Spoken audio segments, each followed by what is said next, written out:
Повеќе од 14 милиони денари ќе инвестираат Делчево и Македонска каменица во комунална инфраструктура.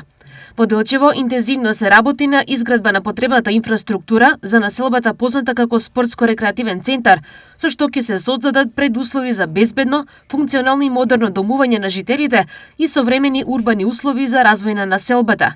Таму деновиве започна изградбата на водоводна, атмосферска и фекална канализација во должина од 538, односно 165 метри. По завршување на подземната инфраструктура ќе се изградат 3 нови улици од населбата, улица 5, 6 и 8 со вкупна должина од 400 метри. Идентични активности спроведува и Македонска каменица, каде продолжува изградбата на фекална канализација во селото Доровци, во деловите Ѓурѓина ливада од 430 метри и Ѓачко мало од 664 метри. Овој проект со вкупна вредност од околу 4 милиони денари е значаен чекор кон подобрување на комуналната инфраструктура и квалитетот на животот за жителите на селото. Со новата канализација се овозможува почисто и поздраво опкружување, како и подобра хигиена за сите граѓани, велат од општината.